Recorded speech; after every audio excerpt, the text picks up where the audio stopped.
At 14:30 hours on April 4, 1943, a B-24 Liberator bomber designated 41-24301 lifted off from Solok airfield in Libya. The aircraft carried 9 men, 2,750 gallons of aviation fuel, and enough ordnance to turn a German fuel depot into rubble.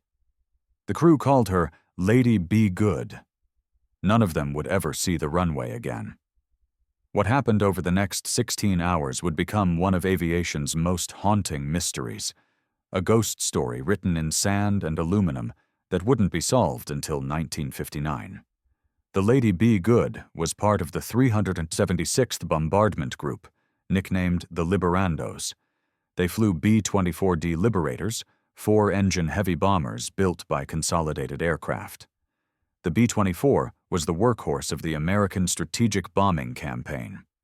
It carried a heavier bomb load than the more famous B-17 Flying Fortress and had longer range, but it was also harder to fly. The flight controls were heavy. The aircraft was less stable. Pilots said flying a B-24 was like wrestling an angry bear for 8 hours straight. But in the Desert War of North Africa in 1943, range mattered more than comfort. The Lady Be Good could fly 2,100 miles with a full bomb load. That range meant she could hit targets deep inside Axis territory and return to base. In theory, on April 4th, the mission was straightforward. 25 B-24s from the 376th would fly north across the Mediterranean, strike the harbor at Naples, and return to Solok. The target was German and Italian shipping. Intelligence reports indicated several supply vessels in the harbor. The bombers would hit them at dusk, when anti-aircraft defenses would have trouble tracking aircraft in the fading light. It was the Lady Be Good's first combat mission. The aircraft had arrived in theater just days earlier. The crew was experienced, veterans of training flights back in the United States, but they had never flown combat together. The pilot was 24-year-old First Lieutenant William Hatton from Queens, New York. His co-pilot was Second Lieutenant Robert Toner from North Attleboro, Massachusetts. The navigator was Second Lieutenant D.P. Hayes from Lee's Summit, Missouri. The bombardier was Second Lieutenant John Waravka from Cleveland, Ohio. The rest of the crew were enlisted men. Technical Sergeant Harold Ripslinger, the flight engineer from Saginaw, Michigan. Staff Sergeant Robert Lamotte, the radio operator from Lake Linden, Michigan. Staff Sergeant Samuel Adams, the gunner from Eureka, Illinois. Staff Sergeant Vernon Moore, another gunner from New Boston, Ohio. And Staff Sergeant Guy Shelley, the tail gunner from Dunkirk, Indiana. 9 men. Average age 22. They had trained together, learned their aircraft together, crossed the Atlantic together. Now they were going to war together. The Lady Be Good rolled down the runway at 14:30 hours. The 4 Pratt & Whitney R-1830 twin Wasp engines, each producing 1,200 horsepower, pulled the bomber into the African sky. The aircraft weighed 56,000 pounds fully loaded. She carried 8,800 pounds of bombs in her belly, 12 500-pounders destined for the Naples harbor. Lieutenant Hatton brought the bomber into formation with the rest of the 376th. 25 aircraft, flying in loose combat formation, heading north toward the Mediterranean coast. The flight plan called for a northward route over the sea, avoiding German fighters based in Sicily, then a turn east toward Naples. The bombing run would be at 20,000 feet, above the effective range of most anti-aircraft guns. After the drop, the formation would turn south, cross back over the Mediterranean, and land at Solok after dark. Navigation in 1943 was a combination of dead reckoning, celestial observation, and radio direction finding. The navigator used a sextant to shoot star sights, a compass to track heading, and an airspeed indicator to calculate distance traveled. Radio operators could request bearings from ground stations, which would transmit signals the aircraft could use to triangulate position. It was reliable in good weather over known terrain. It was less reliable over open water at night. The formation reached the Mediterranean coast at 15:45 hours. Below them, the sea stretched north to the horizon. No landmarks, no reference points, just water. The B-24s climbed to 22,000 feet. At that altitude, the temperature outside the aircraft was minus 30 degrees Fahrenheit. The crew wore heated flight suits, but the cold still penetrated. Ice formed on the inside of the fuselage. Frost covered the gun positions. At 17:30 hours, approximately 200 miles north of the Libyan coast, the formation encountered weather. Not a storm, just scattered clouds, but enough to break up the neat formation the bombers had maintained. Aircraft began to drift apart. Some climbed above the clouds, others descended below them. Radio discipline broke down as pilots tried to maintain visual contact with their wingmen. The Lady Be Good lost sight of the other aircraft around 17:45 hours. Lieutenant Hatton and his co-pilot scanned the sky. Nothing. They were alone over the Mediterranean, flying north through broken clouds toward a target they had never seen, in an aircraft on its first combat mission. Standard procedure in this situation was to continue to the target individually. The mission was more important than formation integrity. A lone bomber was vulnerable to fighters, but intelligence indicated minimal Luftwaffe presence over the central Mediterranean.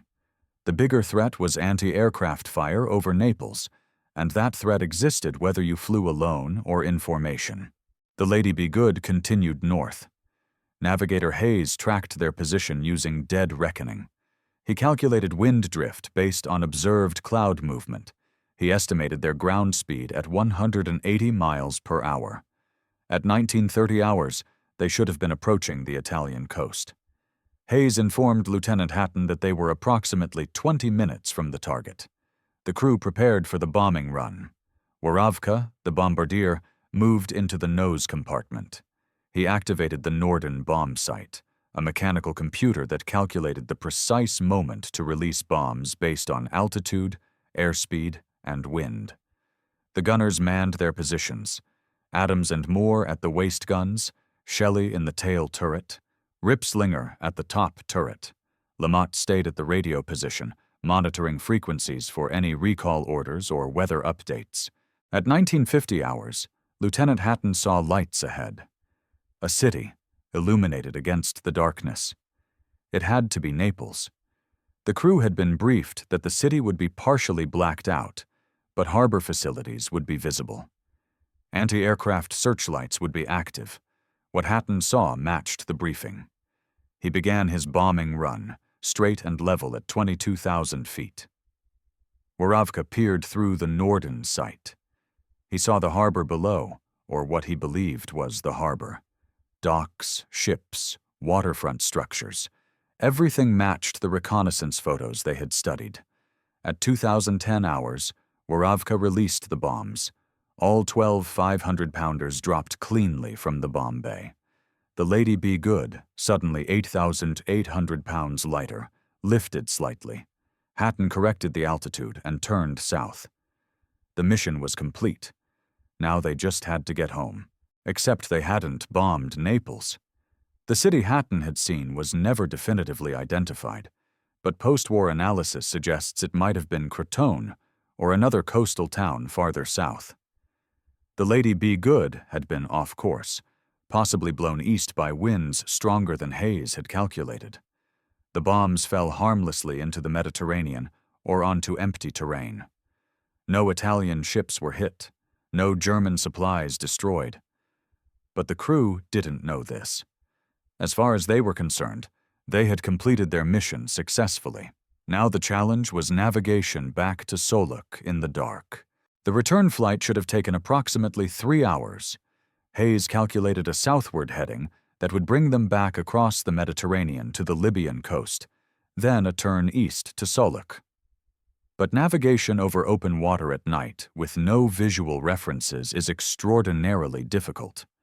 A 2-degree error in heading, maintained for 3 hours, can put an aircraft 60 miles off course. 5 degrees error means 100 miles. Hayes had no way to verify his position. No landmarks, no radio bearings, just dead reckoning and hope. At 2200 hours, Hayes estimated they should be approaching the Libyan coast. Lieutenant Hatton descended to 5,000 feet, looking for visual confirmation. They saw nothing. No coastline, no lights, no terrain features. Just darkness. Hatton climbed back to 10,000 feet and continued south. At 2230 hours, still no coastline. The crew began to worry. They should have crossed the coast by now.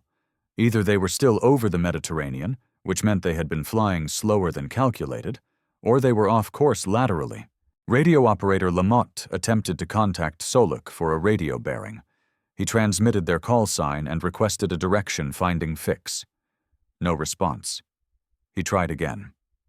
Still nothing. Either the base wasn't receiving his transmissions, or the Lady Be Good was out of range. The B-24's radio had an effective range of about 300 miles under ideal conditions. If they were off course, they might be too far from Soluk for the radio to reach. At midnight, the fuel situation became critical.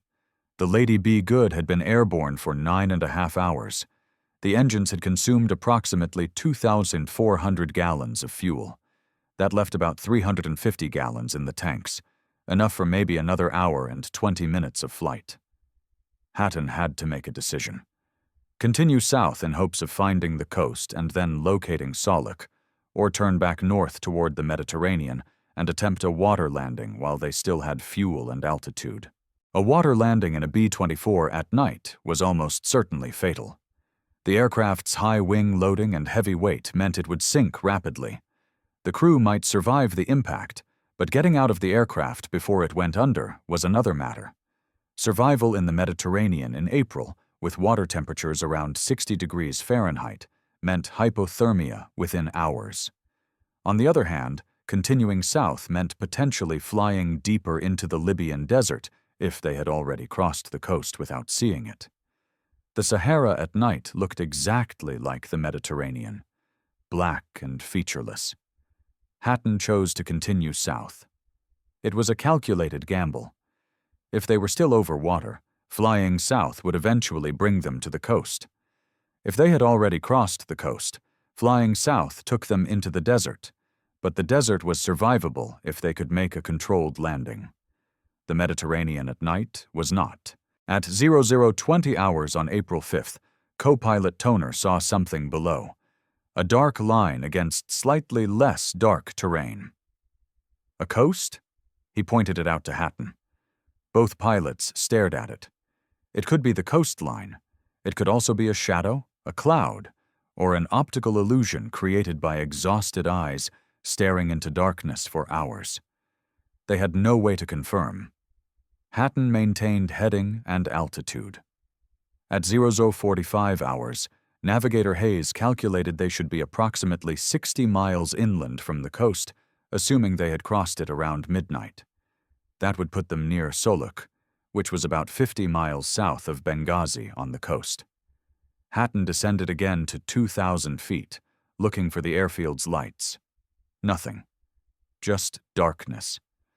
The fuel gauges were now showing critical levels, maybe 30 minutes of flying time remaining. Hatton made his final decision. He would climb to maximum altitude and order the crew to bail out.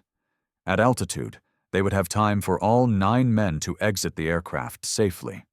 The Lady Be Good would crash somewhere in the desert, but the crew would survive. That was the theory. In practice, parachuting at night over unknown terrain was incredibly dangerous. You couldn't see the ground. You didn't know if you were landing on sand, rock, or a cliff face. The recommended minimum altitude for a nighttime bailout was 5,000 feet, which gave you about 2 minutes of descent time. Too low, and your parachute wouldn't fully deploy. Too high, and you'd drift in the wind, potentially landing miles from your crewmates. At 01 Tonsor hours, Lieutenant Hatton pushed the throttles forward and began climbing. The Lady Be Good, now light on fuel, responded quickly. She climbed through 5,000 feet, then 8,000, then 10,000. At 15,000 feet, Hatton leveled off and engaged the autopilot. The autopilot on a B-24D was a basic system, a Sperry A3 unit that could maintain heading and altitude but couldn't compensate for complex wind conditions or turbulence. It would keep the aircraft flying straight and level until the fuel ran out. That would give the crew time to bail out without worrying about the aircraft entering a dive or spin. Hatton rang the bailout bell, a loud electric alarm that told the crew to prepare for emergency egress. Each man grabbed his parachute, a Type B4 chest pack that weighed 22 pounds. The procedure was simple. Clip the parachute to your harness, move to the designated exit, jump clear of the aircraft, count to 3, pull the ripcord. Simple in theory, terrifying in execution. The 9 men of the Lady B. Good's crew gathered at the exits.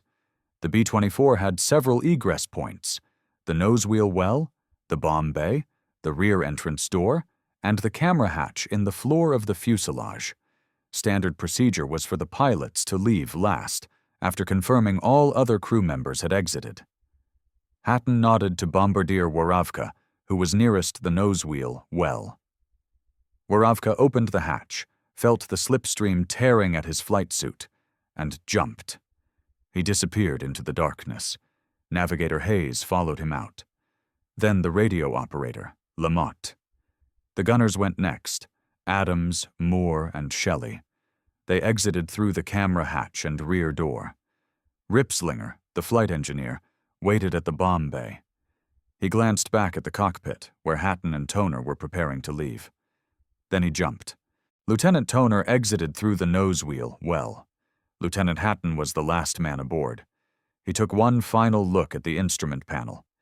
Airspeed 140 miles per hour, altitude 15,000 feet, heading 180 degrees, due south. Autopilot engaged, fuel gauges reading nearly empty. He unplugged his oxygen hose, moved to the nosewheel well, and jumped.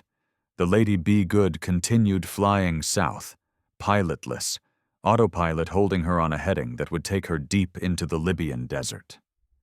The Pratt and Whitney engines continued running for approximately another 15 to 20 minutes, consuming the last of the fuel.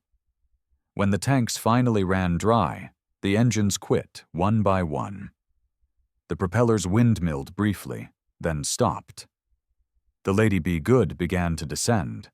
The autopilot tried to maintain altitude, but without engine power, the aircraft entered a shallow glide.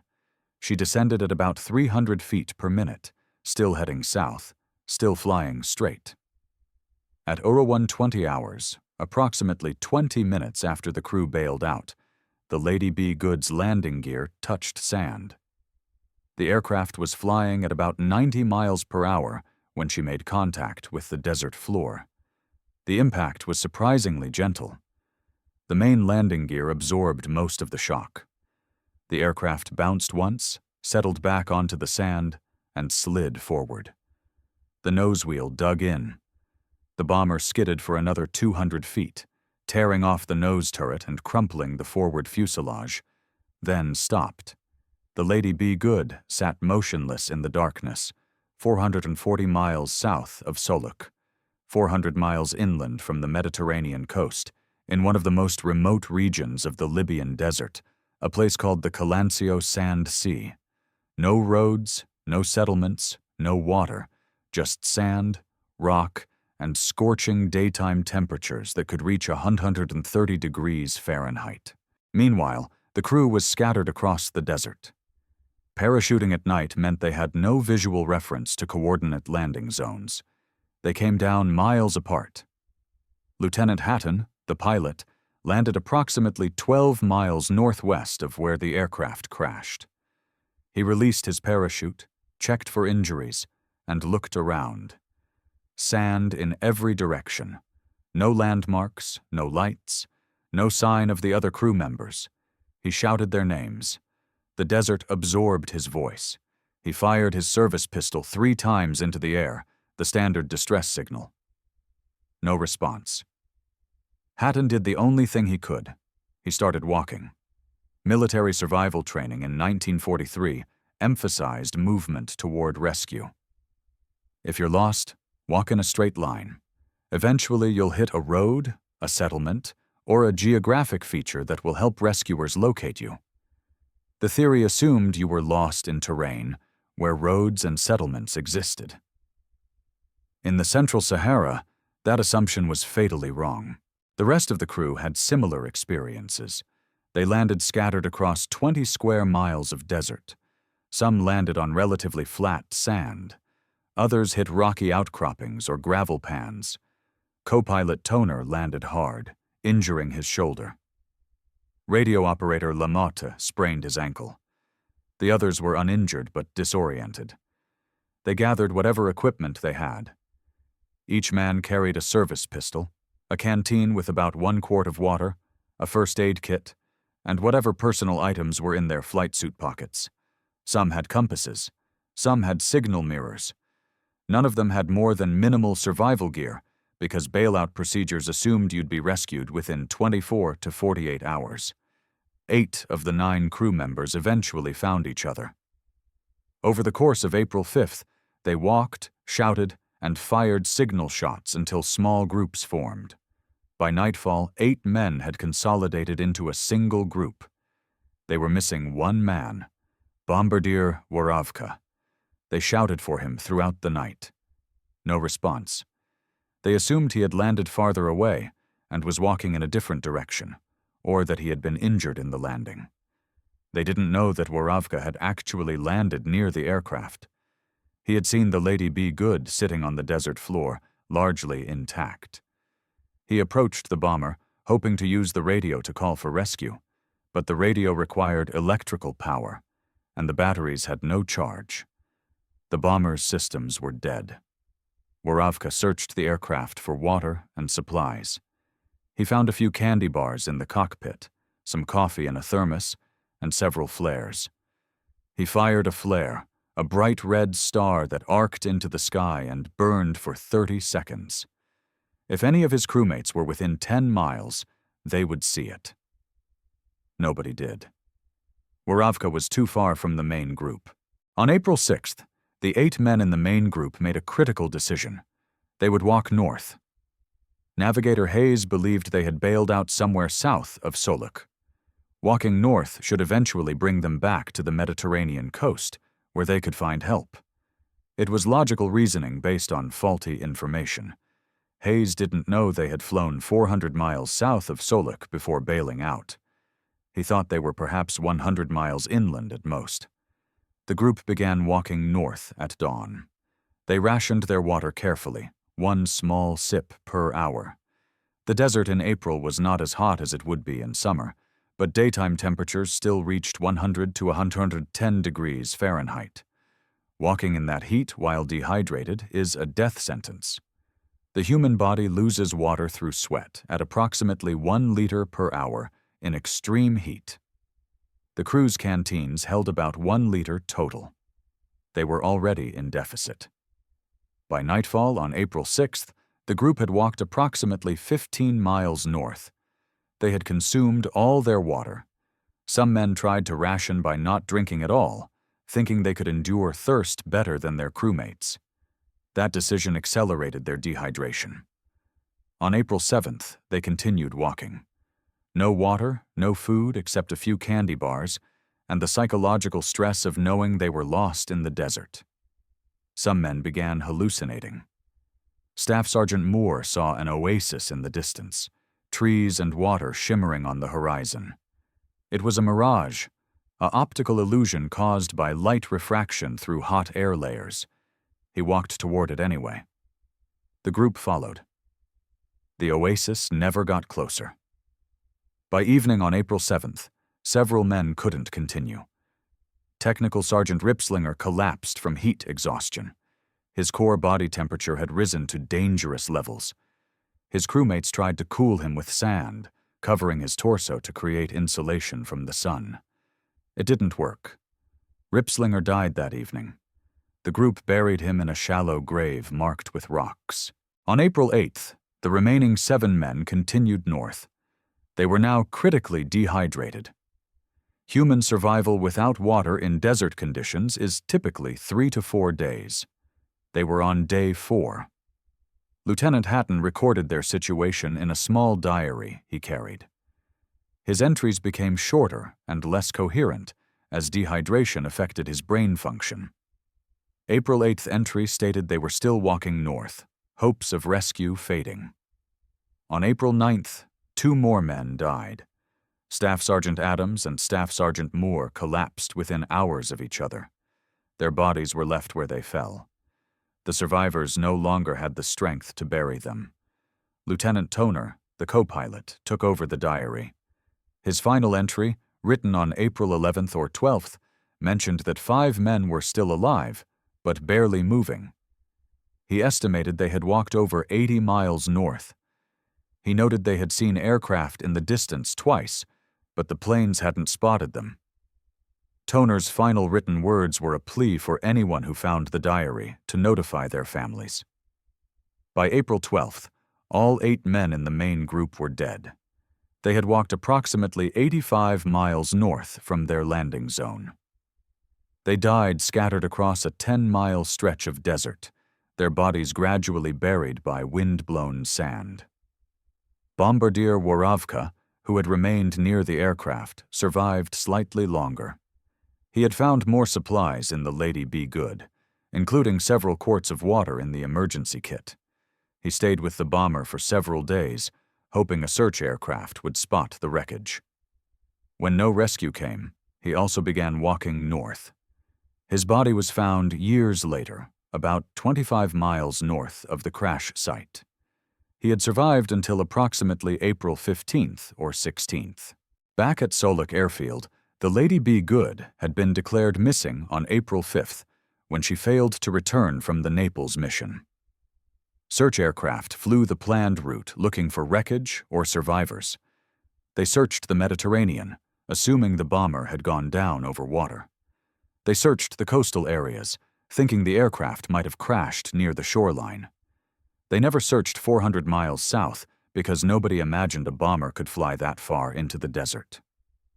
The official determination was that 41-24301, the Lady Be Good, and her crew of 9 had been lost over the Mediterranean Sea. The families were notified. Memorial services were held. The names were added to the lists of missing in action, later changed to killed in action, presumed dead. For 16 years, the Lady Be Good sat in the desert. The dry Saharan climate preserved the aircraft remarkably well.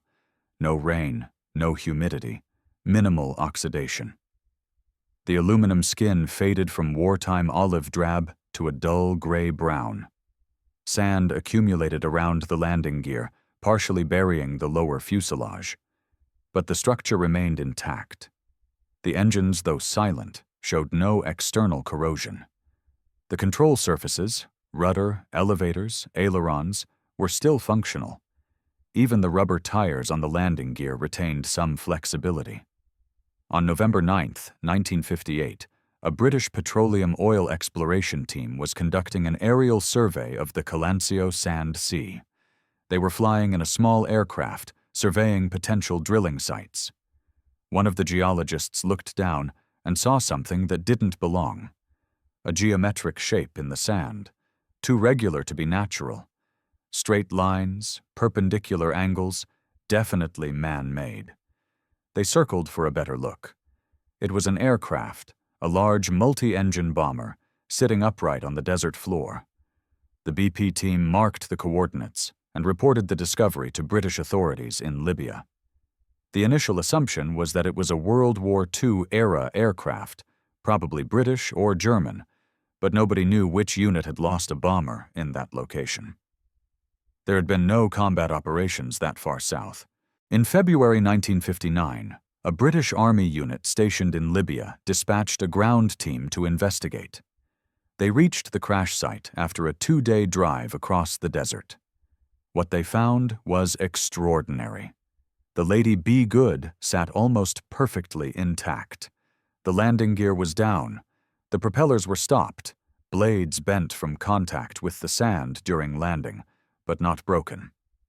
The fuselage showed minimal damage except for the crushed nose section. The The tail was completely intact, the vertical stabilizer still standing tall. The wings showed no signs of fire or explosion. It looked like the aircraft had simply landed and been abandoned. The British team approached cautiously.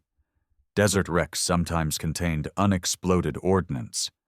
They climbed into the fuselage through the rear entrance door. Inside, the scene was surreal. Dust covered everything, but the interior was intact. Seats in place, instrument panel undamaged, radio equipment still mounted. They found personal items. A thermos with coffee, still drinkable after 16 years in the dry desert air.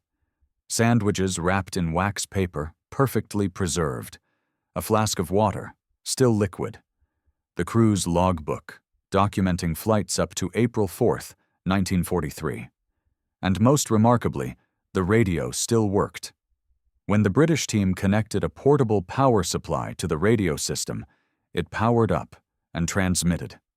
After 16 years in the desert, the Lady Be Good's radio was functional.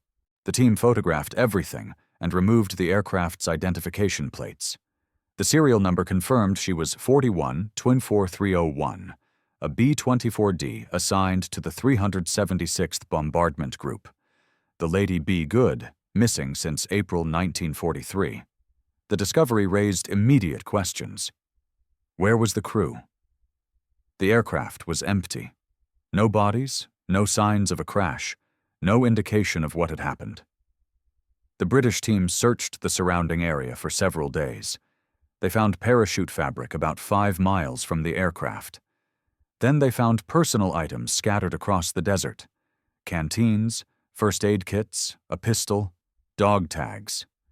The dog tags identified several crew members. The searchers realized the crew had bailed out and landed in the area. They expanded the search. Over the following weeks, they found 8 bodies scattered across an 85-mile corridor north of the crash site. The remains were badly decomposed, but identification was possible through dog tags, dental records, and personal effects. The bodies of Hatton, Toner, Hayes, Lamotte, Adams, Moore, Ripslinger, and Shelley were located and recovered. The 9th crew member, Waravka, was found about 25 miles north of the wreck. All 9 men had died in the desert, trying to walk to safety. Lieutenant Toner's diary, found with his remains, provided a detailed account of their final days. His entries documented the decision to walk north, the rationing of water, the deaths of Ripslinger, Adams, and Moore, and the final desperate miles before the survivors collapsed. The diary became a primary source document for understanding what happened after the crew bailed out. Investigators reconstructed the sequence of events. The Lady Be Good had indeed crossed the Libyan coast around midnight on April 4th, but the crew hadn't seen it because there were no lights. The coastline was completely dark. They continued flying south over the desert, believing they were still over the Mediterranean. When they bailed out, they were 440 miles south of Soluk, far beyond any reasonable rescue range. Navigator Hayes had made an understandable error.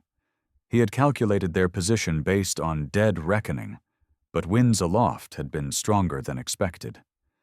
The Lady Be Good had been pushed farther east during the flight to Naples, and then blown south during the return flight. By the time they reached the coast, they were off course by more than 100 miles.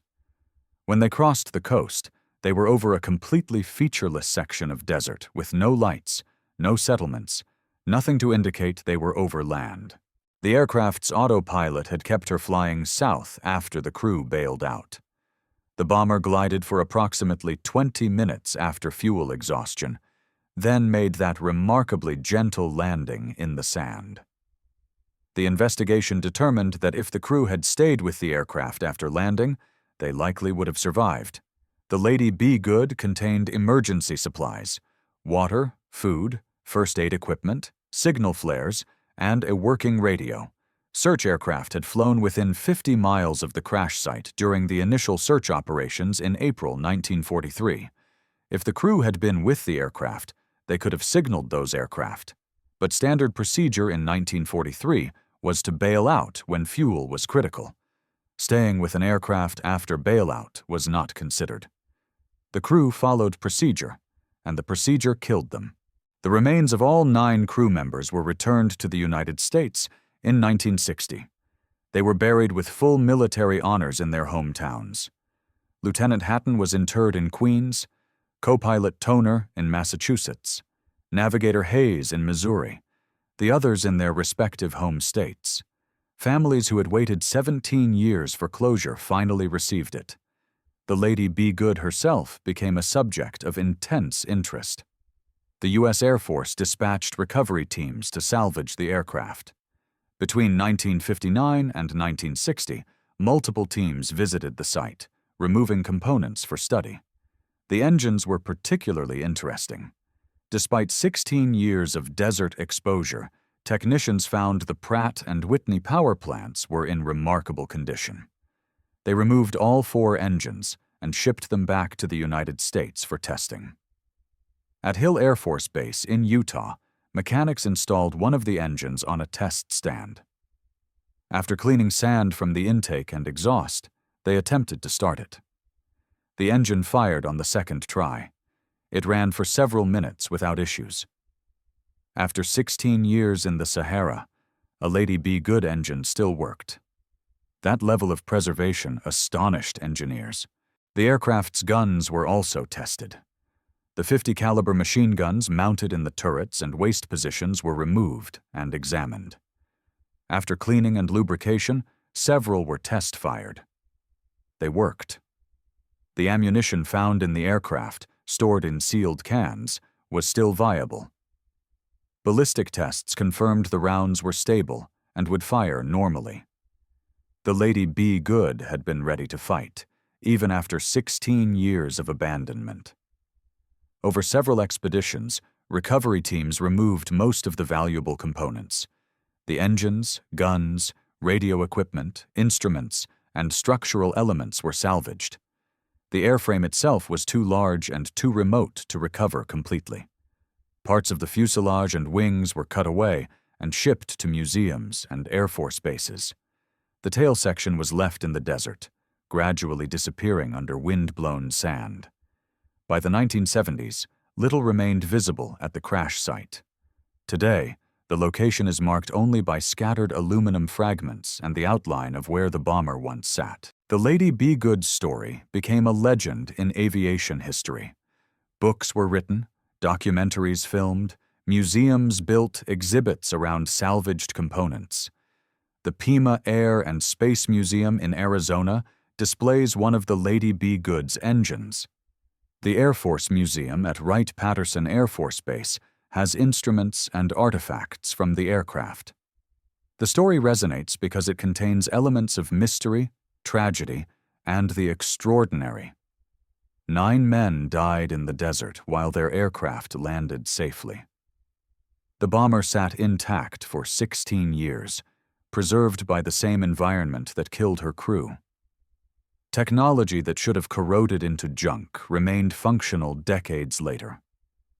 It's a story about the limits of human endurance, the unforgiving nature of the desert, and the importance of accurate navigation.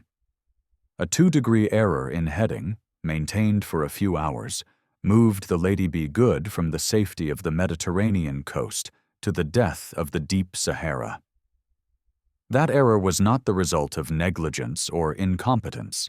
It was the result of navigating at night over featureless terrain with 1943 technology.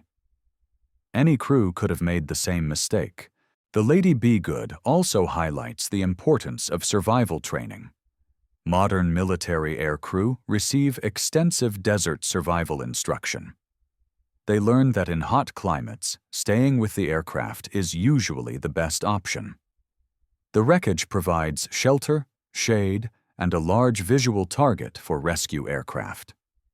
Walking in the desert, especially during daylight hours, accelerates dehydration and reduces the chances of rescue. The Lady Be Good's crew followed the procedures of their era, and those procedures were inadequate for the situation they faced. Their deaths led to changes in survival doctrine that have saved lives in subsequent decades. Military search and rescue operations also evolved from incidents like the Lady Be Good. Modern search patterns are far more comprehensive. Aircraft carry emergency locator transmitters that automatically broadcast distress signals. Satellite navigation ensures accurate position reporting. The technology available to a crew in 1943 seems primitive by modern standards, but it was the best available at the time. Hatton, Toner, Hayes, and the rest of the crew did everything right according to their training.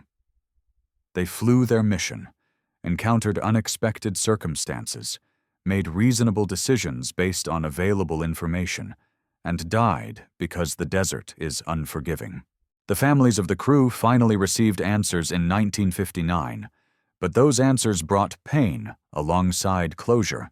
Learning that their loved ones had survived the bailout but died walking through the desert was harder than believing they had perished quickly in a crash.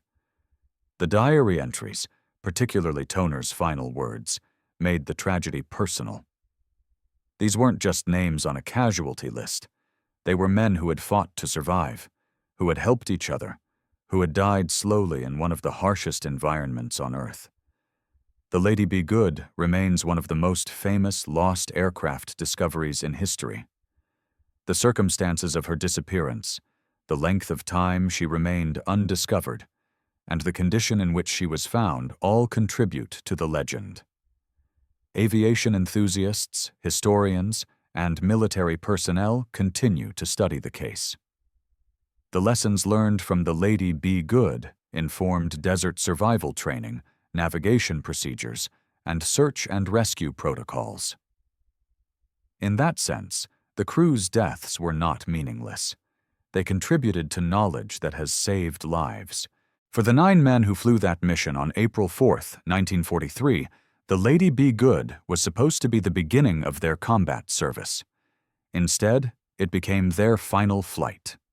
Hatton, Toner, Hayes, Waravka, Ripslinger, Lamotte, Adams, Moore, and Shelley gave their lives not in combat with the enemy, but in a struggle against the desert. Their sacrifice is remembered at memorials, in museum exhibits, and in the continued study of their final mission. The Lady Be Good herself, though mostly scrapped and scattered, lives on as a cautionary tale. She reminds us that in aviation, small errors compound into catastrophic consequences.